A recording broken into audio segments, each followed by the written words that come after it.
Whipple Family Misadventures, Book 1. Welcome to the Parent of an Alien Hedgehog Club, Chapter 8.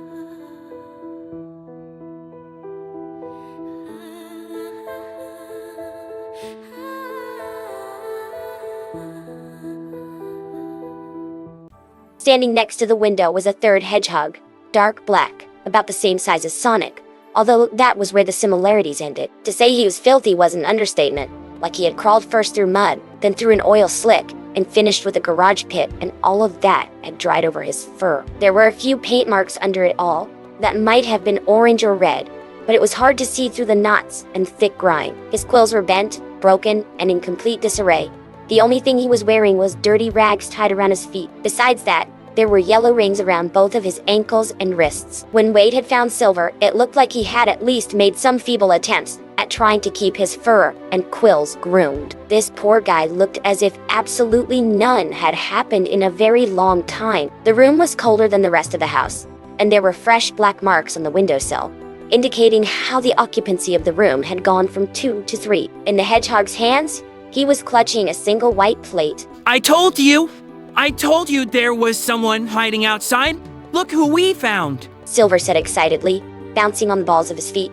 The black hedgehog tensed up and bared his yellow teeth at Wade in a silent snarl. It's okay. That's just Wade. He's harmless. He's right. I won't hurt you. Wade said, holding up both hands briefly to show he didn't have anything that could be used as a weapon. Also, you're about 2 hedgehogs too late for me to be scared of you. Sorry. Slowly, the third hedgehog closed his mouth, regarding Wade in a puzzled suspicion. Wade stared back, noticing how he had eyes the color of ripe cherries. It gave him a slight chilling aura. What's your name? I don't know. His voice was very quiet, barely louder than a mutter. So much so that Wade almost had to lean down to be able to hear him. While it definitely was a child's voice, his was already deeper than both Sonic and Silver's, like he would have a deep baritone of a voice when he was done growing. You don't know, as in you don't have a name, or you don't remember what your name is. We can give you a name. He didn't say anything. So, where did you come from? Did you use a ring to get here? The ocean. Out of all the things the hedgehog could have said, that was extremely unexpected and right out of left field. Wade's eyes widened. You came from the ocean? You were just swimming around in the ocean?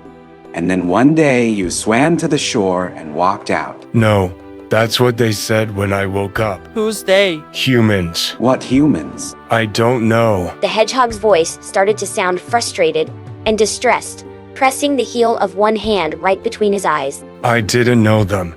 That's just what they said when I woke up. Okay. Wade decided to back off on that line of questioning. They had plenty of time to figure that out. It didn't have to happen right now. It was really late, and he didn't want to be dealing with this hour, but he also didn't want to let him wander around the house in such a condition, tracking that muck everywhere. Have you ever taken a shower before? Shadow gave a small nod. Surprising based on his appearance. Good, come on. Wade motioned for the dark hedgehog to follow him. He hesitated, glancing back at Silver and Sonic. Humans are obsessed with being clean. You'll get used to it. Slowly, the dark hedgehog put down the plate on the carpet and followed Wade silently down the hall. Quickly, Wade got a towel and then picked up the bottle of shampoo and handed both to him. You can use all of this. I don't mind. Wade said before he turned on the shower and left him in there. Silver was scowling out in the hallway. How come he doesn't get a bath? Because he's had one before. That's not fair. He should. We're not arguing about this right now. It's too late. Now both of you go back to bed. We'll talk more in the morning. Sonic gazed down the hallway. What about him? I'll take care of him. Go on. He went back into Silver's room and picked up a plate and then realized it was one from his own cupboard. Confused, he stared at it a moment before things suddenly clicked into place. Did you plan this entire night to have Sonic over here for this? Well, kinda. I'm going to need you to keep talking. There was a hedgehog hiding out in the backyard.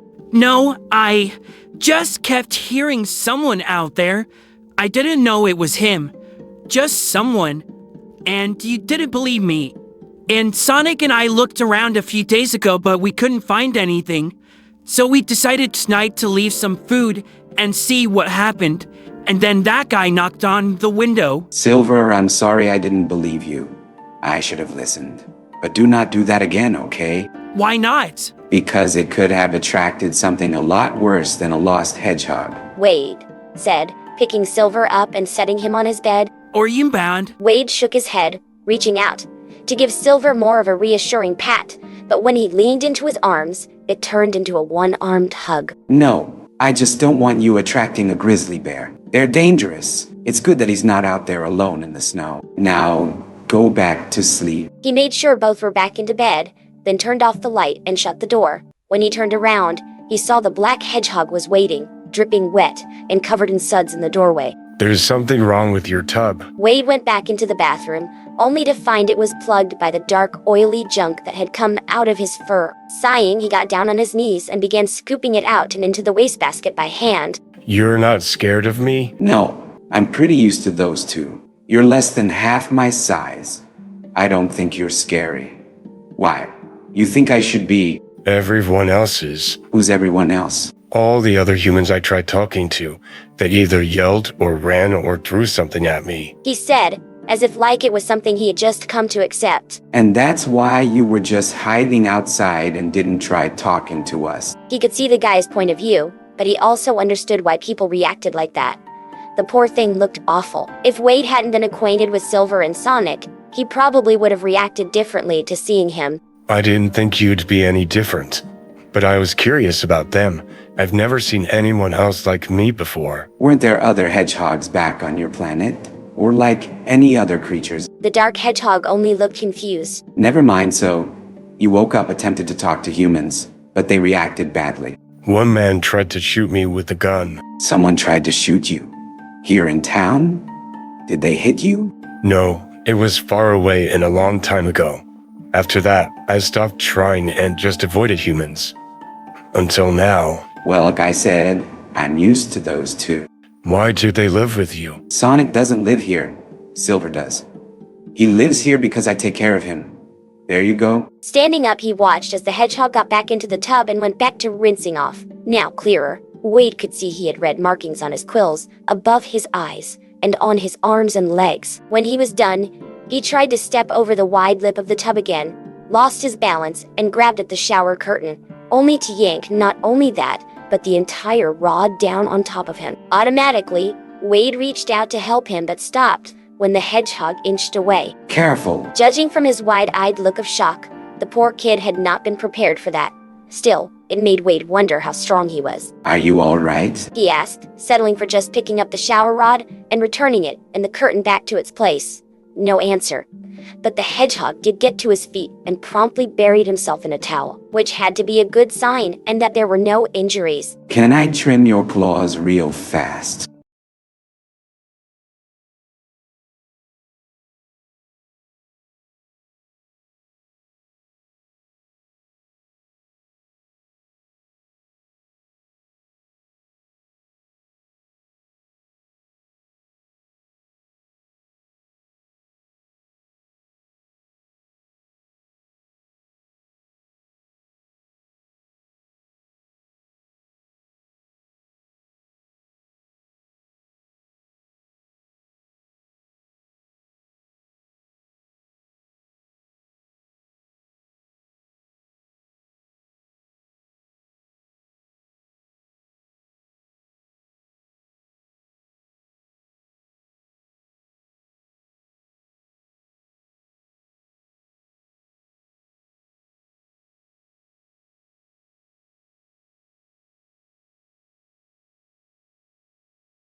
Two red eyes peered out at him suspiciously.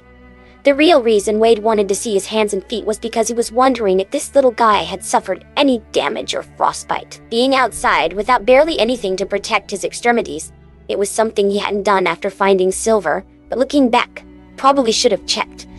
But the hedgehog did have very long claws on all four of his appendages, and it would make Wade feel better if they were at least trimmed. I won't hurt you.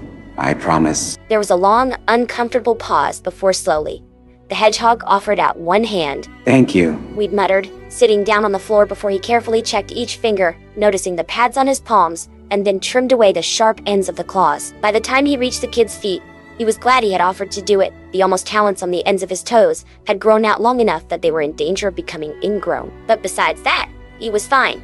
There was no sign of frostbite or other damage from the extreme weather, almost as if all that junk in his fur had been almost like a protective layer. So, how long have you been hiding out in the shadows watching everything? Instead of getting an answer, the hedgehog's eyes widened. Shadow, Soapy. What?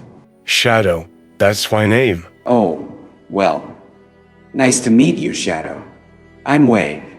And you already met Sonic and Silver. Wade was almost done, literally on the last one, holding Shadow's left foot in his hand to finish. He shifted his grip, and then frantically Shadow yanked his foot away, startling Wade. What?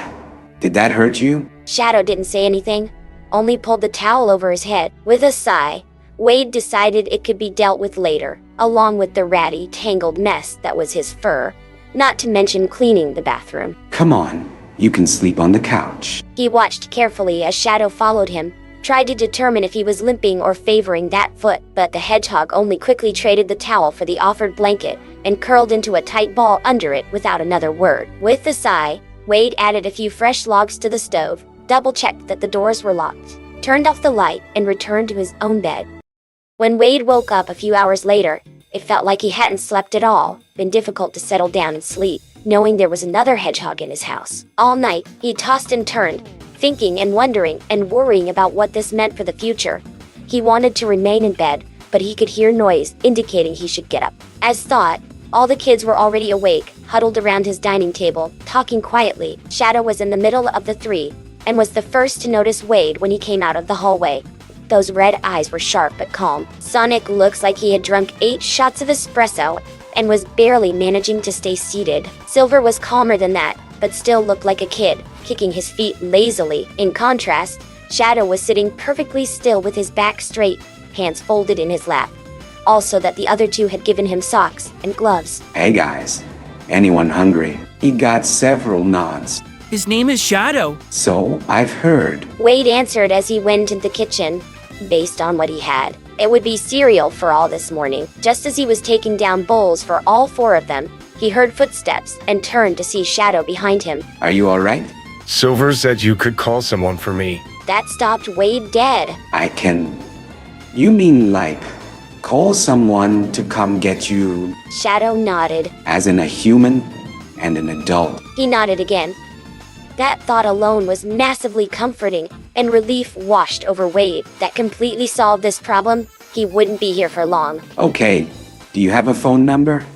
Any way to reach this person? No, but I know his name. Gerald Robotnik.